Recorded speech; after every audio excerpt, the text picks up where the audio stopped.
গল্প শেষ বেঞ্চের মা। লেখা আরেব্বা চৌধুরী। পর্ব সংখ্যা 9।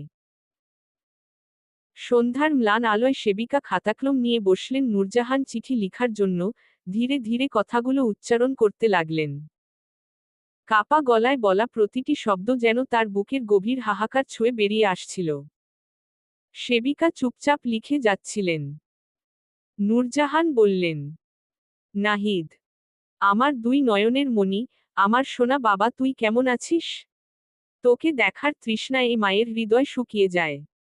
সেই যে হাত ধরে রেখে গেলি, আজ 3 মাস পেরিয়ে গেল, একবারও ফিরে তাকালি না। এতদিনে কি আমার কথা একবারও মনে পড়ল না তোর? তুই জানিস নাহিদ, প্রতিদিন সন্ধ্যা নামলে আমার বুকের ভেতরটা হাহাকার করে ওঠে। মনে হয় দরজাটা খুলে তুই এসে দাঁড়াবি, একমুঠো হাসি দিয়ে বলবি, মা খেয়েছ? কিন্তু কোনো শব্দ আসে না। শুধু নিস্তব্ধতা এসে আমার গলা চেপে ধরে। আমার সোনা ছেলে। মা ডাক শুনতে যে কি রকম তৃষ্ণা জাগে বুকের ভেতর, তা তোকে কিভাবে বোঝাবো? এখানে সবাই আছে, অনেক মুখ, অনেক শব্দ, তারপরও আমি ভীষণ একা। তোর একটা ডাকি তো আমার পৃথিবী ছিল। আজ সেই পৃথিবীটুকু যেন ছাই হয়ে উড়ে গেছে। আচ্ছা বাবা, আমি না থাকাতে কি তুই ভালো আছিস? সংসারের ঝামেলা কি একটু হলেও কমেছে? নিশিও কি এখন হাসিমুখে আছে? দোয়া করি তোরা দুইজন সুখে থাকিস, শান্তিতে থাকিস। নিজের সামনে কত শত যুক্তি দাঁড় করাই, কিন্তু মায়ের মন তো আর যুক্তি মানে না। আমি ভালো না থাকলেও চলবে, কিন্তু তোর ভালো থাকার একটু খবর না পেলে মনটা রোজ ভেঙে ধুলায় মিশে যায়। রাত গভীর হলে আমি জানালার পাশে বসে থাকি, আকাশের দিকে তাকাই। মনে হয় তুই ঘুমিয়ে আছিস, হয়তো খেয়েছিস, হয়তো টিভি দেখছিস, আর আমি এই লোহার দরজার আড়ালে বসে তোর কথাগুলো ভাবতেই থাকি। তুই কি জানিস নাহিদ, এখানে আমার কেউ নেই, কেউ না। সবাই থাকে, কিন্তু কেউ আমার নয়। তোর গায়ের গন্ধটুকু, তোর পায়ের শব্দ, তোর শরীরের উষ্ণতা, এই বৃদ্ধাশ্রমে ঠান্ডা দেয়ালে কোনোটাই খুঁজে পাই না। আমার বাবা, একবার এসে আমাকে দেখে যা, একবার শুধু বলিস, মা, তুমি কেমন আছো? এই একটি বাক্যেই আমার সারা জীবনের ব্যথা সাগর শুকিয়ে যাবে, বিশ্বাস কর। এখানে রাতগুলো খুব লম্বা হয় নাহিদ। ঘুম আসে না। তোর শৈশবের প্রতিটি মুহূর্ত চোখের সামনে ভাসে। তুই প্রথম হাঁটতে শিখলি, প্রথম স্কুলে গেলে যেভাবে আমার আঁচলে ধরে কেঁদেছিলি, সব মনে পড়ে। আজ সেই তুই আমাকে ফেলে রেখে গেলি, কিন্তু আমি অভিমান করে থাকি না বাবা। মা কি কখনো ছেলের উপর অভিমান করে থাকতে পারে? আমি শুধু অপেক্ষা করি, হয়তো কোনোদিন তুইও অনুভব করবি, মা ছাড়া সংসার কতটা ফাঁকা। তুই ভালো থাকিস বাবা। আর যদি কখনো মন চায়, এই বুড়ো মাটাকে দেখতে আসিস। অন্তত জানি তুই আসবি, এই বিশ্বাসেই আমি বেঁচে থাকি। তোর মা, নূরজাহান। সেবিকা নরম স্বরে বলল, কাগজটা ছিঁড়ে দেব নাকি খালা? নূরজাহান দ্রুত হাত বাড়িয়ে কাগজটা আঁকড়ে ধরলেন, কাপা কণ্ঠে বললেন, না মা, ছিঁড়বে না। এই কাগজটুকুই থাকুক আমার অপেক্ষার মতোই অক্ষত হয়ে। খাতাটা তো এখনো খালি পড়ে আছে। ধীরে ধীরে প্রতিদিন একটু করে আমি পুরো খাতা লিখে শেষ করব। তারপর একদিন একেবারে পাঠিয়ে দেব আমার নাহিদের কাছে। তিনি কিছুক্ষণ নীরব রইলেন। চোখের কোণে জমে থাকা জল আঙুলের পিঠ দিয়ে মুছে নিয়ে আসতে বললেন। আমি জানি, আমার ছেলে আসবে, কোনো এক ভোরে বা কোনো এক সন্ধ্যায়। হয়তো হঠাৎ দরজায় দাঁড়িয়ে বলবে, মা, চলো বাড়ি। এই আশাতেই আমি বেঁচে আছি মা, শুধু ছেলেকে এক পলক দেখার তৃষ্ণা নিয়েই বেঁচে আছি। সেবিকা নিঃশ্বাস ছেড়ে ধীরে বলল, খালা, আপনি কেন এভাবে নিজেকে আশা দিয়ে কষ্ট দিচ্ছেন? 3 মাসে একবারও খবর নেননি আপনার ছেলে, উনি আর আপনার খোঁজ নেবেন বলে মনেও হয় না। কথা শেষ হওয়ার আগেই নূরজাহান মৃদু হাসলেন, সেই হাসিতে ক্লান্তির রেশ, তবু যেন অটল এক বিশ্বাসের আলো লুকিয়ে আছে। থাক মেয়ে, তুমি এসব বলো না। মাদের বুকের ভিতর যে আশার প্রদীপ জ্বলে, তার আলোর আয়ু অনেক লম্বা। নিভে যেতে চাইলেও সহজে নিভে যায় না। সেবিকা কিছু বলতে গিয়েও থেমে গেল। নূরজাহান তখন খাতার দিকে তাকিয়ে হাত বুলোতে বুলোতে ফিসফিস করে বললেন, এই খাতাটা আমার সাথেই থাকুক। প্রতিদিন একটু করে লিখব আমার মন যা বলতে চায়, সব। যখন পুরোটা ভরে যাবে, তখন একদিন তুমি নিজেই দেখবে আমার নাহিদ ঠিক আসবে, আমাকে নিতে। আমার এখানে থাকার সময়সীমা এই খাতার পৃষ্ঠা পর্যন্ত, যখন খাতা ফুরিয়ে আসবে তখন আমারও চলে যাওয়ার সময় হবে। তার চোখ দুটো জলে ভিজে উঠল, কিন্তু সেই জলে ছিল না অভিমান বা অভিযোগ, ছিল নিঃশেষ ভালোবাসার পরশ। যেদিন নাহিদ আমায় নিতে আসবে, সেদিন তোমায় ডেকে বলবো, মেয়ে, আমার খাতাটা গুছিয়ে দাও। সেদিন তোমাকে খুশি করব আমি, আমার দোয়ায় আল্লাহ তোমার সংসার ভরিয়ে দেবেন, আর হাতে উপহার দিতেও কৃপণতা করব না। এতদিন নূরজাহানের প্রতি উগ্র মেজাজ দেখালেও আজ অদ্ভুত কোমল এক মায় ভরে উঠল সেবিকার মন। চোখের সামনে দাঁড়িয়ে থাকা এই বয়োবৃদ্ধা নারীটিকে দেখে যেন প্রথমবারের মতো বুঝতে পারল একটা মানুষ নিজের সন্তানকে কতটা সীমাহীন ভালোবাসতে পারে।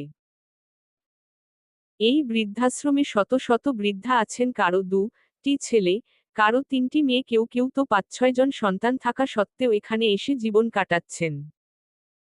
এই বৃদ্ধাশ্রমে প্রতিটি কক্ষে 4-5 জন করে থাকে, সবাই কোনো না কোনোভাবে সময়ের সাথে আপোস করে নিয়েছে। কেউ গল্প করে, কেউ লুডু খেলে, কেউ বা সন্ধেবেলা উঠোনে বসে পুরনো দিনের স্মৃতিচারণ করে। কিন্তু নূরজাহান, তিনি যেন এই ভিড়ের মাঝেও একা, অন্য এক জগতে আটকে থাকা মানুষ।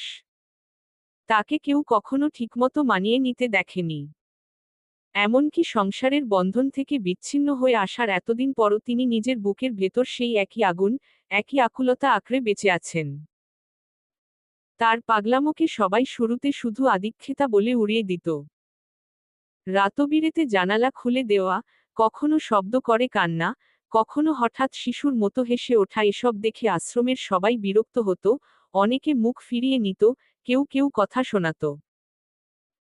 সেবিকা নিজেও কতবার যে তাকে শাস্তি দিয়েছেন তার কোনো হিসেব নেই। কখনো ঘরের বাইরে বসিয়ে রাখত, কখনো খাবার ইচ্ছাকৃত দেরি করিয়ে দিত, কখনো আবার সরাসরি বকাঝকা করত। কিন্তু আশ্চর্যের বিষয়, এই অসহায় বৃদ্ধা নারীর চোখের জল, কাপা কণ্ঠ বা প্রতিটি অভিমানী নিঃশ্বাস কিছুই এই আশ্রমের কাউকে বদলাতে পারেনি।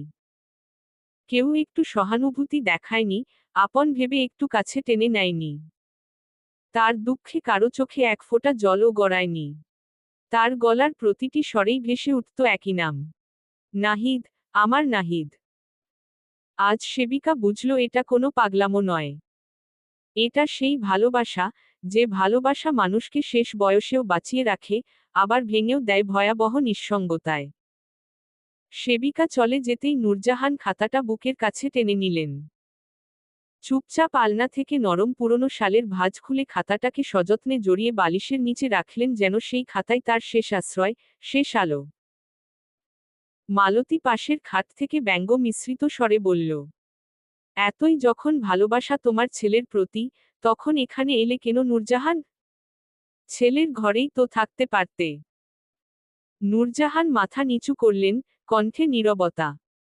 কিন্তু তার আগেই রায়না তীক্ষ্ণ দৃষ্টিতে মালতীকে থামিয়ে দিল। চুপ থাকো তুমি। সব কথা সব মানুষের জন্য নয়। তোমার নিজের ছেলেমেয়ের জন্য মন টানে না? নূরজাহান কি আর শখ করে এসেছে এখানে? ছেলেই তো ফেলে রেখে গেছে। এত ভালোবাসা দিয়ে মা যদি শেষ বয়সে একা হয়ে যায় তাহলে দোষটা তার নয়, সমাজের। মালতী যেন আরেকটু বলতে যাচ্ছিল, ঠিক তখনই নূরজাহান কেঁপে ওঠা গলায় বললেন, আমার ছেলেকে দোষ দিও না, ও খুব ভালো। খুবই ভালো। মালতী ঠোঁট বাঁকালো। হ্যাঁ, ভালো তো দেখতেই পাচ্ছি। ভালো ছেলে বলেই তো মাকে বৃদ্ধাশ্রমে রেখে গেছে, তাই না? এইবার নূরজাহানের চোখ লাল হয়ে উঠল, বুকের জমাট ক্ষত যেন হঠাৎই ফেটে বেরোতে চাইল। তিনি গর্জে ওঠা কণ্ঠে বললেন, খবরদার! আমার ছেলের সম্পর্কে বাজে কথা বলবে না।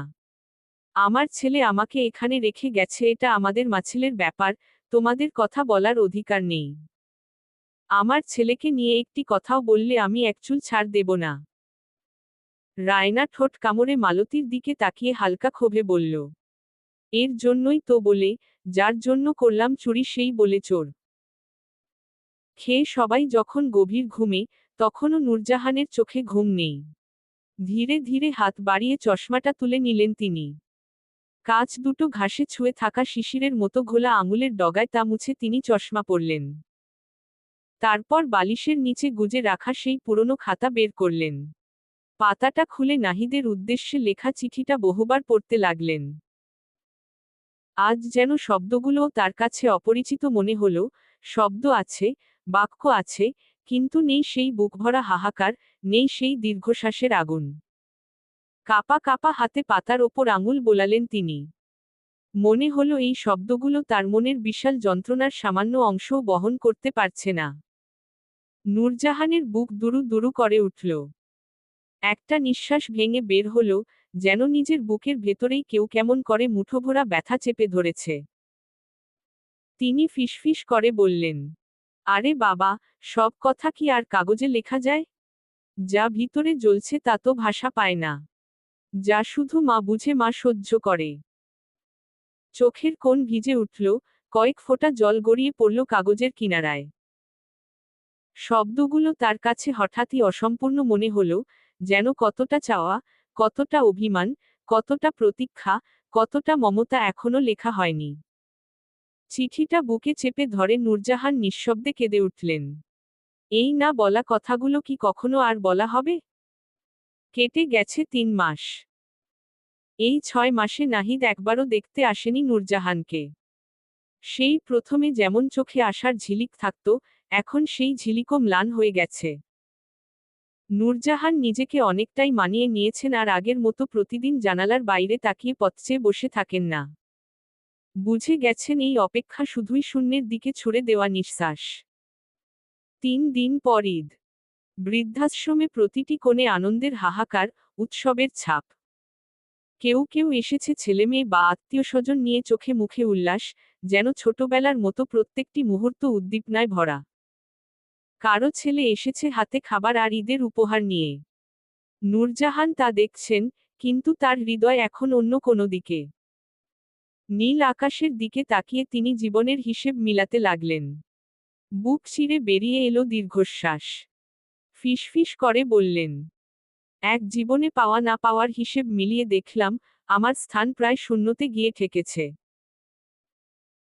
হঠাৎ মনে হলো, এই শহরের হাহাকার, উৎসবের শব্দ সবকিছু যেন তার ভিতরকার নিঃশব্দ কষ্টকে আরো জোরে আঘাত করছে। বুকে ধরা বেদনার বোঝা যেন আরো ভারী হয়ে উঠল। চোখ ভিজে গেলেও তিনি কাউকে দেখালেন না, শুধুই নিজের কণ্ঠে ফিসফিস করলেন, আমার জন্য আর কেউ আসে না, কেউ নয়। শুধু এই নিঃশব্দ রাত আর আমার একাকিত্ব ছাড়া। চলবে। গল্পটা কেমন লাগলো জানাবেন ও সাবস্ক্রাইব করতে ভুলবেন না প্লিজ।